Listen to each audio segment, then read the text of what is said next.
Hey beautiful people, welcome back to Refining with Jessie, the life coach. So today we are speaking about travel. So I have been so blessed and very fortunate to have traveled to some of the most beautiful places in this world. And I always get questions on how I was able to do it. So today I'm going to be sharing some money saving tips so you can get out there and start traveling and live your best life. So tip 1 is to get financially aligned. Before anything begins, you have to know what your expenses are. So you're going to start calculating your expenses so you can get a clear and concise view of what your expenses are in totality. And the questions you want to be asking here is, what are your overhead expenses and where is your money going? So the way you start with this is you are going to make a note of what your monthly income is. And then you're going to start making a list of what your overhead expenses are. So when we speak about overhead, we're talking about what is necessary. So you're going to have 2 columns with this because we have overhead items that are necessary and consistent.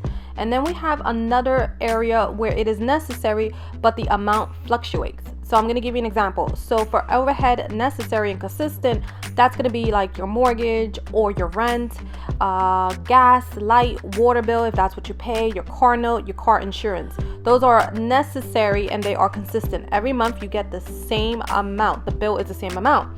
So with necessary and fluctual, that's going to be items like grocery, like your budget for grocery shopping, gas, lunch. Like those things are necessary, but they are not consistent. Every month it is going to be different. And then you want to make another section, and that's just going to be for extras. So that's going to include any spending money that you might spend, any money you might spend going out to eat, entertainment, movies, things of that such. So you want to make sure you're extremely accurate with this section. So if you're not sure how much you're spending, you need to start tracking your spending. Start writing it down. Tip 2 is we're going to take a look at this list that you created and figuring out what can you eliminate, what is unnecessary. Like if you have a house phone, you don't necessarily need because you have a cell phone, eliminate it. If you have a cable bill that is pretty high and you can actually invest in Netflix, Redbox, or streaming live movies, do that. If you have a gym membership that you are not using, or that you can invest in items at the home so you don't have to, dish out $25, $20, $30, whatever your monthly membership dues are, you should really consider doing that. This is one of the best ways to get your money back in your pocket is by eliminating. This is something I did and it helped me get back more money in my pocket by the tons. Tip 3 is going to be the counterpart to the last tip, which is to reduce spending.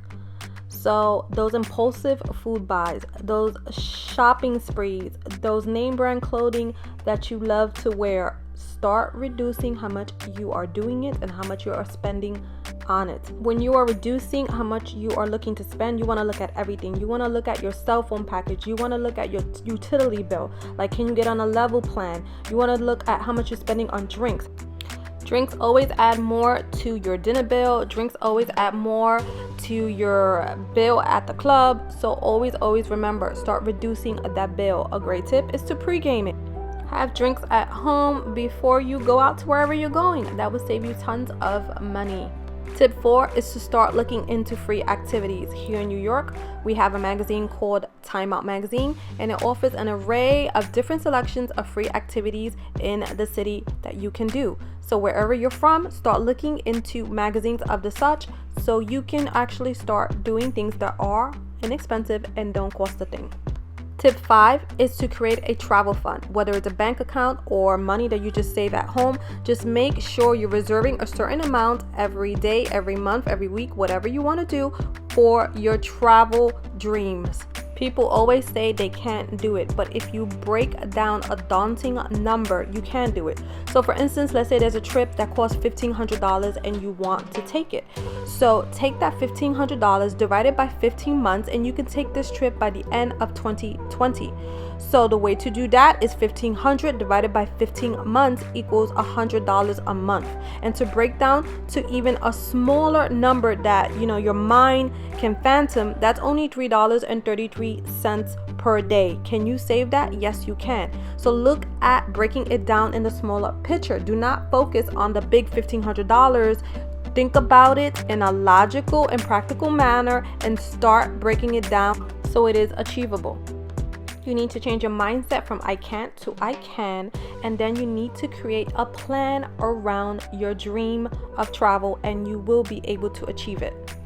Tip 6 is to look into credit cards that offer rewards and cash back. This is a big one that people don't do or don't do it enough. So they have a bunch of credit cards that offer rewards for traveling. So get yourself a credit card surrounded by that. And the way you do it is they offer points, but you have to hit a certain threshold. Like for this credit card, it's a one-time bonus of 50,000 miles, but you only get it once you hit $3,000 of spending. So how do you do that? Well, this is the trick. You put all your spending on the credit card, even if you have the money. So let's say you go grocery shopping. Let's say your grocery bill is $100. Well, you put that amount on the credit card, even if you have the money. And then when you get home, you pay that bill right away. Take the $100 and pay the bill, or put the $100 aside. And when the bill comes in, I always suggest paying it in advance. It helps boost up your credit. You want to make sure you're paying that exact amount. Do not touch that money, for that grocery bill that you set aside. That's the trick. So you put everything on the credit card. Every purchase, if you go to get gas, put it on the credit card. If you go to buy drinks, dinner, shopping, whatever you're spending your money on, put it on the credit card. If you, have to pay another bill, sometimes you could just pay that bill with your credit card, like your cell phone bill. You could actually pay that with a credit card. So keep on using the credit card consistently. Everything you are purchasing, if you can, put it on the credit card. That's the best way to reach those points. And once you get those points, you could use them to travel wherever your heart desires. I actually traveled to Europe using this technique. I still had to pay money, but I only had to pay like $200. Now, when is the last time you ever heard that? Some people do it completely for free. So don't overstep this one. This is a big one. You are spending the money anyway, so why not get rewarded for it and get travel rewards for your spending? So if you're looking to get into travel, or you have been traveling and don't have a credit card that gives you rewards, definitely start looking into getting one. It is going to be one of your best assets. Even if you can't utilize the points or the rewards right away, it's going to take you time to build. These credit cards also have other perks for travelers, such as priority boarding, free access to their lounges, complimentary food, free beverages, complimentary luggage on the plane that you don't have to pay for. So these types of credit cards are worth seeking out and doing some research on them if you definitely are starting to get into travel or you want to travel some more. Tip 7 is to start researching different travel sites. So there's a lot of travel sites out there like Groupon, Living Social, and Jet Setter. So Jet Setter is a great one because it offers luxury travel packages for a big percentage off. We're talking about 65%, 75%. They're flash deals. So definitely look into those types of sites. Tip 8 is to bulk your travel experience.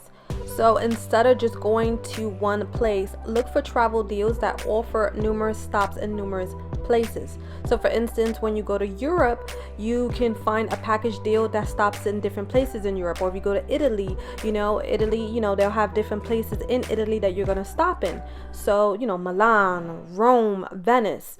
So you make sure you're getting the most for your money. Usually the longer the package is, and if it's going to multiple places, it will be cheaper. So definitely remember that, guys. So bulk your travel. That's one thing I have done, that I was able to see numerous places in short periods of time. And it was amazing. I got to see a little bit of everything. Tip 9 is to gather some friends together and travel in groups. This is a great way to negotiate group rates. So that's another tip I have done over the years. Get a bunch of people on board and say, hey, let's go here. And then I would try to negotiate a group rate for us, and everybody's winning. You know, everybody's getting a discount on their trip. I get to travel with a bunch of people, which is always fun, and we just have a great old grand old time. So definitely look into traveling with a group. Get into possibly finding a travel agent that you can work with consistently. They are always willing to give you good deals if you keep coming back to them, and if you come back with a good amount of people. And the group rates are always good for everyone. So if it doesn't only apply to you, it applies to everyone in the group. So that's always a good tip. And tip 10 is to work. Anytime they offer overtime and you can do it, definitely take it. Especially now, holidays are coming up. Holiday time is great for getting in extra hours. You know, there's usually always extra work flowing around. If you work in retail, that's a huge asset for you, because they're always looking for people to work extra hours and some overtime. You know, if you work in an office, you can always ask if there's any, you know, assignments that need to be done, and you can always negotiate this point as well. That's one thing that people forget. So like if you work in an office, you can say, listen, I'm gonna take, you know, this overtime, but can I do it at home? And they usually will say yes. So don't be afraid to negotiate and speak up and ask for what you want. So if you have any opportunity to take on more hours, definitely do it. It will help to get you towards those travel dreams that you want. This is something I have done over the years, especially if I have a trip coming up. I always do overtime if I have the time and I'm able to do it. And I always take on jobs that nobody wants to do. You know, nobody wants to stay late, nobody wants to work on holidays, and I'm like, hey, I'll do it. You know, I'm getting extra money, why not? I have the time, why not? I'm sacrificing a day just to hang out and have some downtime, but I really don't need it. Well, guess what? I'm going into work and I'm gonna actually make these extra hours, but in 3 months, I'm not like sweating it because I'm gonna be sitting in Australia. You know, that's how you have to think about it.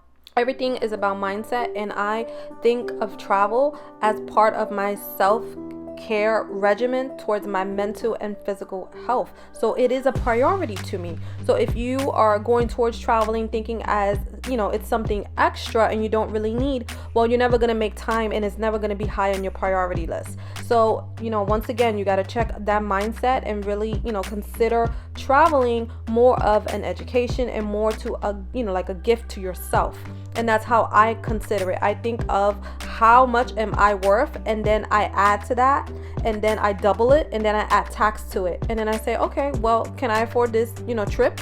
You know, yes, I can, because I'm worth it. And that's how you have to think about traveling. You have to make it a priority and understand that you are worth it. And it's, you know, a way of paying yourself for all the hard work that you do. If you haven't paid yourself in a long time, well, it is time to start paying yourself and giving you your due diligence. So guys, that is all I have for you today. If you like this video, definitely give me a thumbs up. And if you have not become part of my tribe, I would love for you to subscribe and come join me on my journey. So in 2020, I am going to have a few group trips that I am putting together, that I am organizing. So you might want to check back for that. And I will see you in my next one. Bye.